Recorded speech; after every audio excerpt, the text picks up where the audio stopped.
Alright guys, so the Hauntons came to temperature now. So basically what I'm going to do is take our chip,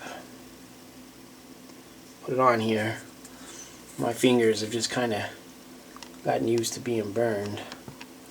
And you know, if you just watch this guy real carefully, you'll see the balls move into place here in a few minutes.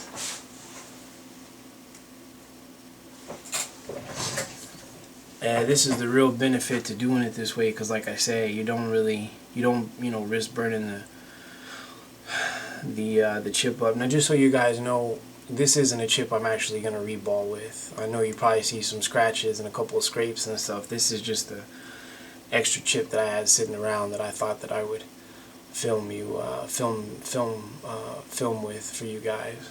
But just watch the chip and watch the balls move into place.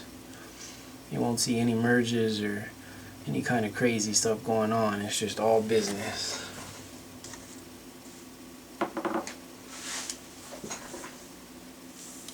Except for right here.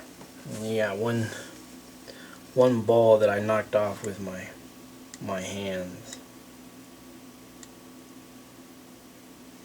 But to see what's going on here, I don't think I'm going to be able to get this guy in time.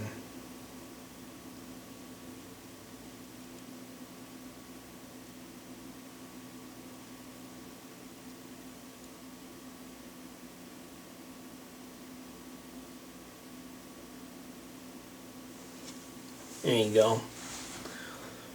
So that's pretty much how easy it is. Like I said, my thumb, I'm sure I probably moved that by accident, but I was able to pick it back into place pretty easy and pretty quick.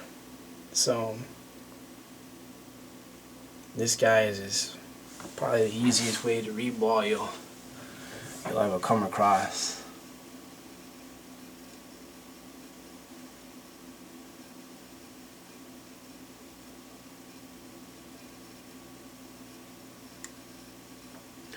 And the reason this works so well is because the solder paste is actually sitting on the pads as opposed to flux, and when flux gets hot, it starts to move the balls around, and the solder paste actually grabs the balls and keeps them from moving.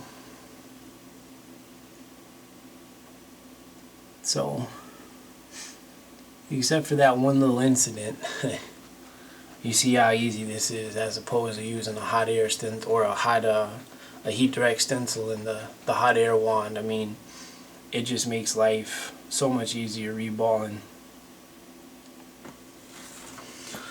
And that's pretty much it. That's all she wrote. Do understand that this process is not mine. It belongs to Jimmy over at InsatInternational.com. That's INSAT International.com. So if you guys are interested in buying this stuff, just email him at info@InsatInternational.com, and I hope you guys find this process as easy as I did. Had the Haunton 12 been brought to temperature, it would have taken me, probably a whole 7 or 8 minutes to do this from start to finish with no chip burning. So, alright guys, later on.